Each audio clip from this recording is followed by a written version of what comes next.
Assalamualaikum warahmatullahi wabarakatuh. Perkenalkan, nama saya Muhammad Fasyir Arafah. Saya dari SD Ideal Biruni, Babakan Ciwaringin. Akan menjelaskan tentang analisis program media.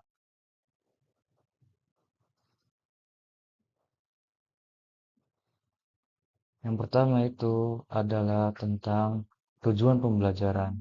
Sub CPNK 6, mahasiswa mampu memahami dan menerapkan analisis program media, audien, strategi media, serta publikasi dalam komunikasi dakwah yang moderat. Pertama itu tujuan pertama itu memahami proses analisis kebutuhan audien dalam perencanaan program media dakwah yang inklusif dan relevan bagi masyarakat. Tujuan 2 dan 3 menguasai penyusunan program media yang sesuai dengan karakteristik audien serta merancang strategi komunikasi dakwah yang efektif dan moderat. Dan tujuan yang terakhir, keempat, memahami proses publikasi media berbasis masyarakat, termasuk distribusi konten dan keterlibatan komunitas dalam penyebaran pesan dakwah. Analisis program media. Definisi dan pentingnya analisis program media adalah proses sistem untuk mengevaluasi dan merancang konten media agar sesuai dengan kebutuhan, nilai, dan konteks audiens yang dituju. Moderasi agama dalam program media, program dakwah yang moderat, menghindari konten provokatif, menyajikan pesan inklusif, dan menghargai perbedaan, mendorong toleransi antara umat dan beragama.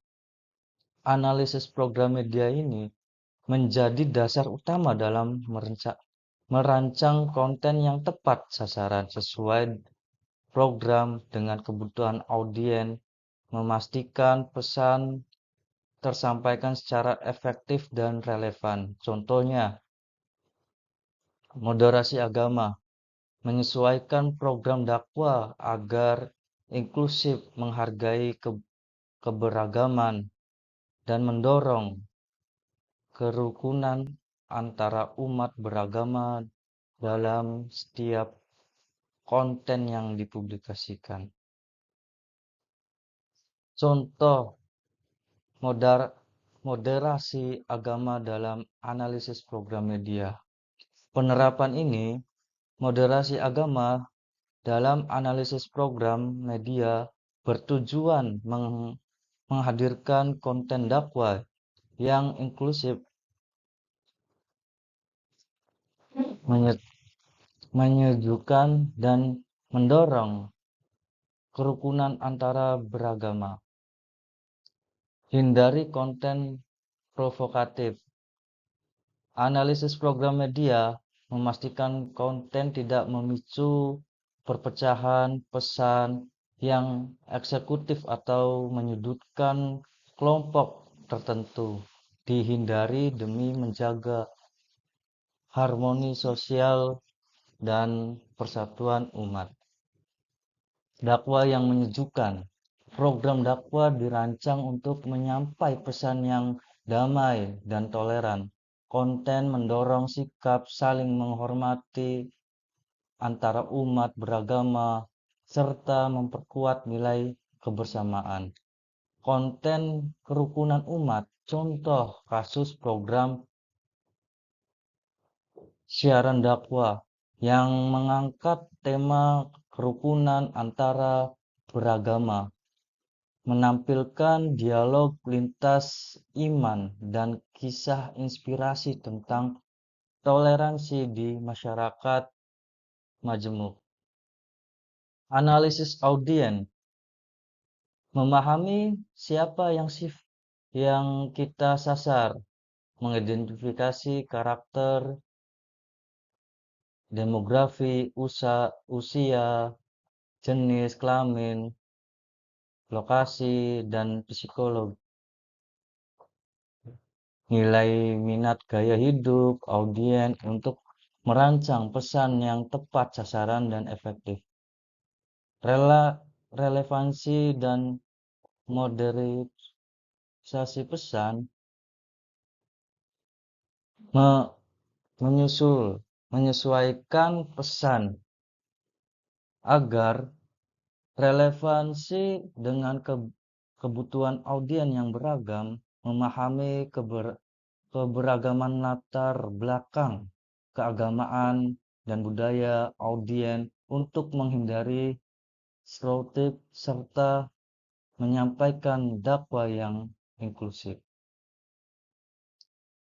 Moderasi agama dalam analisis audiens yang beragam. Audiens terdiri dari berbagai latar belakang keagamaan, budaya, dan sosial. Program yang dirancang harus inklusif dan menghormati setiap perbedaan agar pesan dakwah dapat diterima secara luas. Studi kasus penyiaran, program penyiaran yang mengakomodasi keagamaan pendengaran terbukti lebih efektif. Contoh, siaran dakwah yang menampilkan narasumber lintas budaya, menghindarkan konten menyudut kelompok tertentu. Nah, strategi medianya.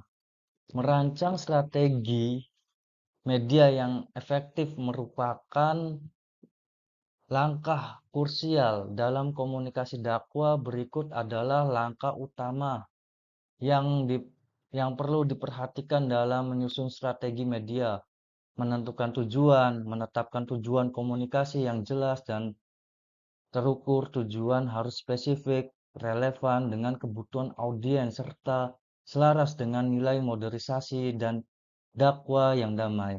Pemilihan media dan platform. Memilih media dan platform yang tepat sesuai karakter audiens, pertimbangan jangkau efektif, dan kesesuaian platform dengan pesan dakwah moderat. Penyusunan pesan persuasif. Menyusun pesan yang jelas, persuasif, dan menekankan nilai damai serta persatuan. Strategi pesan menghindari ekstreme dan mendorong toleransi antara beragama. Contoh modernisasi agama dalam strategi media menerapkan nilai. Modernisasi agama dalam menyusun strategi media bertujuan untuk membangun komunikasi dakwah yang damai, inklusif, dan memperkuat harmoni sosial di tengah keberagaman masyarakat. Media pemersatu, memilih platform dan saluran media yang mendorong persatuan, menghindari konten yang berpotensi memecah belah masyarakat atau memperkuat hubungan antara beragama. Pesan tanpa ekstrim. Menyampaikan pesan dakwah dengan bahasa yang santun, jauh dari narasi ekstrim, serta mengedepankan nilai-nilai kebersamaan, toleransi, dan saling menghormati perbedaan. Kampanye dakwah moderatnya, contohnya kampanye dakwah media sosial bertema Islam rahmatan lil alamin, melibatkan tokoh lintas agama, menyebarkan pesan perdamaian, dan meluaskan kepada masyarakat. Publikasi program media, proses, dan tekniknya. Nah, tahapan publikasi meliputi perencanaan konten, produksi, distribusi melalui berbagai platform, serta evaluasi jangka dan dampak pesan kepada masyarakat. Keterlibatan komunitas berperan aktif menyebarkan pesan dakwah, melibat tokoh lintas agama, memperkuat legitimasi, dan memperluas jangkauan publikasi secara inklusif. Distribusi konten dilakukan secara bertahap. Persiapan materi, menentukan platform media sosial, radio cetak, dan lain-lain. Penjadwalan publikasi, dan pemantauan respon audiens. Contohnya, moderasi agama melibatkan tokoh lintas agama dalam proses publikasi untuk membangun harmoni sosial dan memastikan pesan yang disampaikan bersifat inklusif dan menyejukkan. Next, selanjutnya contoh moderasi dalam publikasi, kolaborasi lintas komunitas, kolaborasi antara komunitas berbeda agama dengan publikasi media menciptakan pesan yang inklusif melibatkan tokoh lintas agama memperkuat kredibilitas dan jangkauan pesan dakwah yang moderat. Harmoni sosial studi menyampaikan pesan yang membangun harmoni sosial terbukti efektif. Studi kasus program penyiaran dialog antara umat beragama berhasil mendorong toleransi dan memperkuat kerukunan di masyarakat majemuk. Studi kasus program media modernisasi ini, program dakwah Harmoni Nusantara ditayangkan di radio, komunitas, dan media sosial. Menargetkan masyarakat usia 18 tahun sampai 45 tahun dari berbagai latar belakang agama dan budaya wilayah perkotaan. Nah, strategi ini dan dampak positifnya itu strategi kolaborasi tokoh lintas agama, konten inklusif, distribusi multi platform, dampak meningkatkan toleransi antara partisipasi komunitas naik hampir 40%, berkurang konten provokatif di wilayah sasarannya. Nah, faktor kunci keberhasilan. Faktor ini berikut menentukan keberhasilan program media dakwah yang efektif, moderat, dan berdampak positif bagi masyarakat luas. Pemahaman audiens, memahami konten demografis, psikografis, dan kebutuhan audiens secara mendalam agar pesan dakwah tepat sasaran dan relevan. Nah, konten strategi komunikasinya menyajikan konten yang relevan, moderat, dan tidak provokatif, disertai strategi komunikasi yang jelas, penyusun dan mengedepankan nilai persatuan. Persiapan masyarakat melibatkan komunitas dan tokoh masyarakat dalam proses publikasi serta menyebarkan pesan dakwah untuk memperluas jangkauan dan dampak positifnya. Tantangannya, tantangan dalam analisis penyusunan program media ini dibagi dua tentang keragaman audiens, resiko salah tafsir. Nah, itu berpengaruh. Nah, strategi meningkatkan tantangannya itu pendekatan inklusif dan dialog, membangun dialog terbuka antara komunitas yang beragam, mengedepankan pendekatan inklusif dalam menyampaikan pesan dakwah serta menghargai perbedaan perspektif audiens. Pelatihannya komunikasi beri, beretika, meningkatkan kompetisi komunikator melalui pelatihan etika media, pemahaman nilai modern agama, dan teknik penyampaian pesan yang bertanggung jawab. Teknologi dan media sosialnya memanfaatkan platform digital dan media sosial tepat sasaran untuk menjangkau audiens yang lebih luas dengan konten yang moderat dan konstruktif. Nah, dari ini kita simpulkan berikut poin-poin utama yang kita pelajari dari sub CPMK tersebut: menganalisis program media, audiens, strategi, publikasi, models agama, analisis program media, pemahaman mendalam terhadap audiens dan program media adalah fondasi utama dalam merancang konten dakwah yang tepat sasaran, relevan, dan inklusif.